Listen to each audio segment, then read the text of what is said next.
Welcome to the Driver's Line. I'm Greg. And I'm Jordan. And today, we've got a conversation for you. And our conversation is actually more about sound today than anything else. That's right. We are talking about some of the best sounding cars ever made. That's right.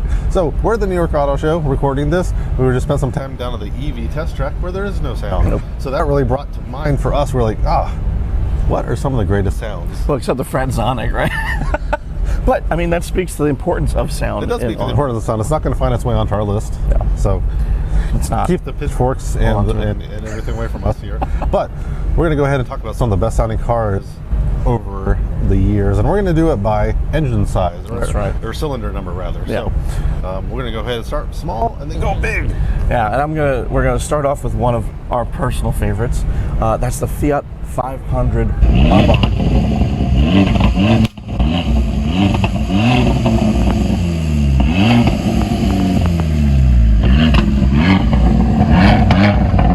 That's right. So it was our 4-cylinder best sounding engine because that is just such a roary little. It is so much fun, and it's the tiniest little 4-cylinder too, right? It's I think 1.3. Yeah, it's so small. And just you got a little turbo on it, and just that combined with the exhaust tuning just makes it like one of the most unique sounding things. And when we were walking down here to the Javits Center, we actually heard one going down the street, and just that little engine just banging off the wall or the canyons here within all the skyscrapers is just something to behold. Yeah, I mean it's like a little terrier, right? It's bark. I mean, listen, the thing can drive and handle. Obviously, but it's a little tiny car, but the sound that it produces is so immense, and it's also highly recognizable. We knew it right off the bat. Oh, absolutely, yeah. So, I mean, it's one of the things that you know by your ear before you actually see it kind of coming. So you're like, oh, what is that sound? Oh, awesome old car. Fiat 500 Abarth. Love it. Yeah. All right, so we're going to step it up to 5 cylinders next, and so 5 cylinders, you always come to mind of basically one automaker. One automaker really stands alone. 5 cylinders, because this really goes back to the split of Audi, right? When they kind of split, and each of the different German brands were like, oh, we're going to take a different displacement. Audi ended up getting the smaller displacement and could only build up to 5-cylinder engines. Yes, so we're talking about the engine from the RS3.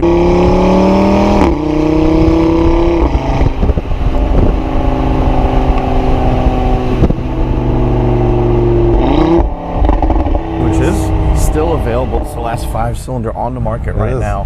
So we encourage you to try to grab one if you can, because we want to see more of them. I know that 2.5 liter 5-cylinder's got the most unique firing order, and it sounds like nothing else on the road. And this also harkens back to like the rally car days of Audi as well, with the Audi Quattro, which also came with the 5-cylinder engine. That's right. And it just sounds like nothing else on the road. Yeah, I mean, it gives Audi its character that it's had for years. And the combination, right, of the tenor and the bass within that exhaust note just is so unique.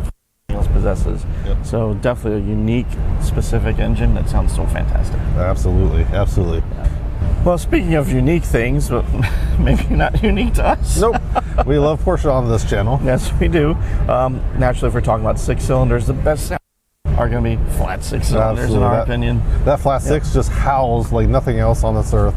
It doesn't really matter the displacement. It can be like one of the small ones that's, in like the base Boxster or Cayman to like the 2.7, all the way up to what we have here, which is like the king of the flat 6s, which is that 4-liter that you find in the GT3 RS.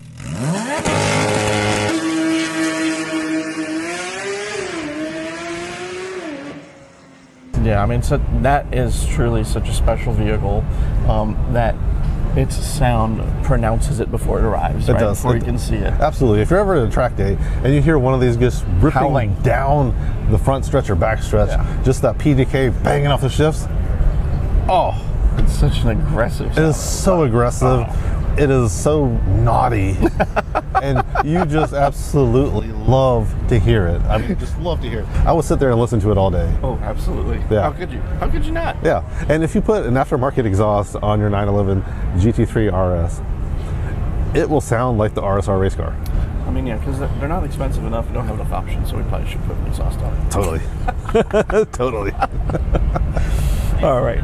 After that, moving up to our 8 cylinders. Right? Yeah, so 8 cylinders, we're going to change it up just a little bit because there's too many to choose from.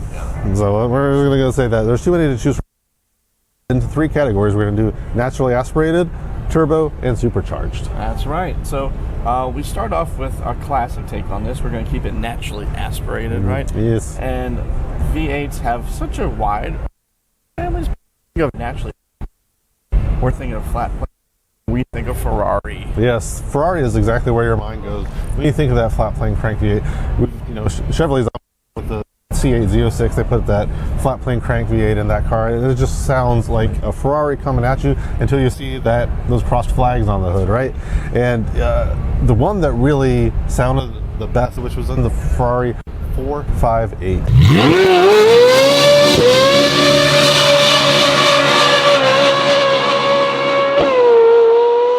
That's right. So we want to definitely give them credit for holding on to a natural aspiration. Yes, exactly. Because that does give you the rawest sound. That's Yep. And so with the 488, which replaced the 458, they added a couple turbos onto it, but it lost something just a little bit, right, with those turbos, Absolutely. and so it just doesn't quite carry that forward. So we got definitely credit where credit's due, Ferrari. Absolutely. But there is one automaker that makes a really good sounding turbocharged V8. And who is that? That, of course, is our friends at Mercedes-Benz. They do not mess around. They do guys, not on mess this with- Yes, yes. sound. It's the nut jobs down at AMG who tune these things up and just get it with that perfect exhaust note. It's rumbly, it's loud, but it also is like refined somehow. Yeah, it's true. Like you let off that accelerator and got your pops and Yep. bangs, but it's done in a very sophisticated manner. Very sophisticated. And so the model that we picked was the best, which is, found in a lot of different cars, but we're just going to call it the C63S.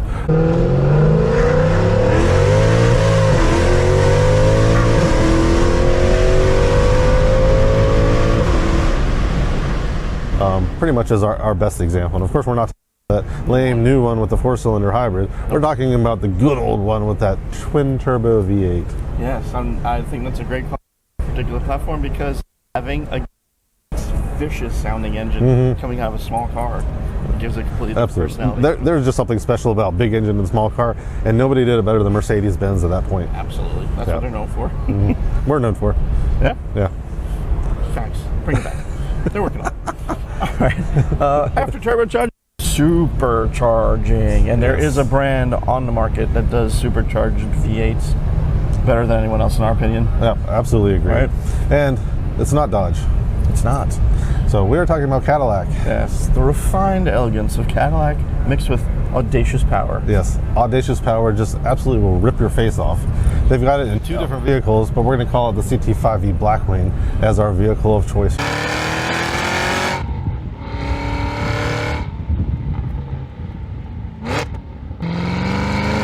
Because I aspire to own one someday.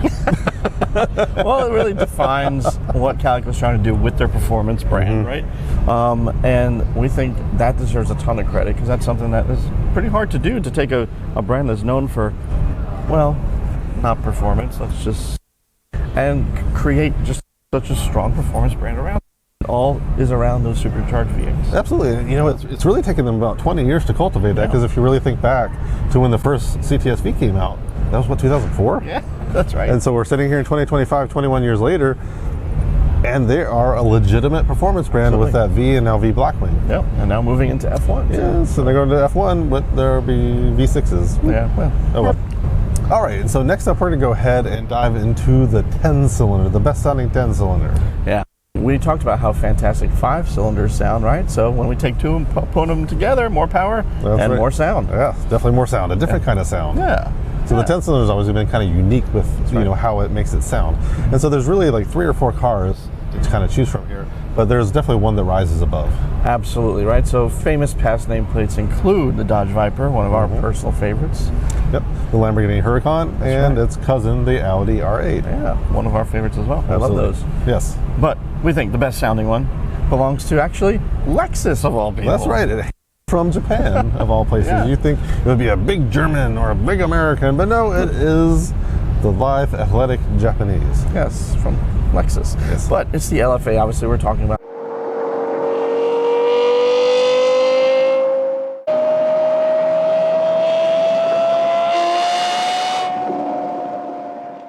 and this is one that was engineered from the ground up to sound good and perform well. Absolutely, and it is one of the most unique sounding V10s out there because it just howls at you, it screams.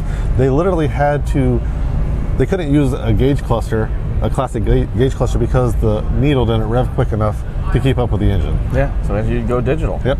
Well, the first ones to do that. I mean, it's just such a cool sounding car, unique sound, and I think the way when you howl, Yeah. that's a perfect word to describe it. It does. It howls around everywhere it drives.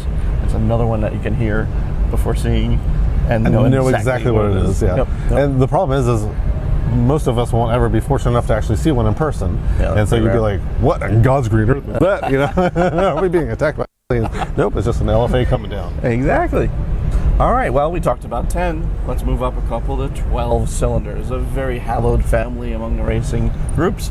But again, when we think of 12 cylinders, there's a brand that comes to mind. Yes, Ferrari is the brand that comes to mind from a 12-cylinder, and they've put it in so many vehicles over the years. It's really, really difficult to choose from. Lamborghini's obviously dabbled with the 12-cylinder. You know, it's been in the the Diablo and basically their big one every year, right? The Murcielago, and Right. you know, Goes on and on. on and on and on and on, right? So Yep. the Venador. Yeah. But we decided to go with a pick that was kind of more natural, right? And give it its true V12 sound without much filtration of right. modern technology. Exactly. And that's the 250 GTO.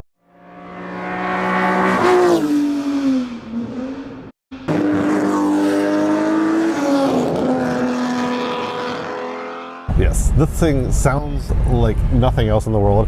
It is just an engine that has velocity stack sitting on top of it. So you get the intake sound, you get the exhaust sound. So that 250 GTO has velocity stack sitting on top of the engine and that exhaust coming out the back, right? So you get that induction noise and then you just get that howl of that classic V12. There's no sound like it. There's ever. nothing sound like it. We listened to one just that was just roaring up Goodwood, right? Just Yeah. a few minutes ago.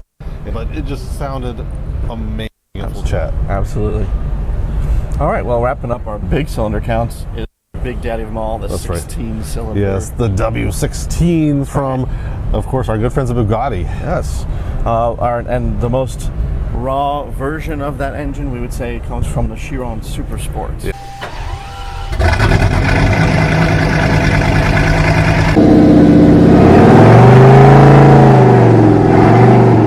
Yes, so this is over 1,500 horsepower from that W12 with like 4 turbos.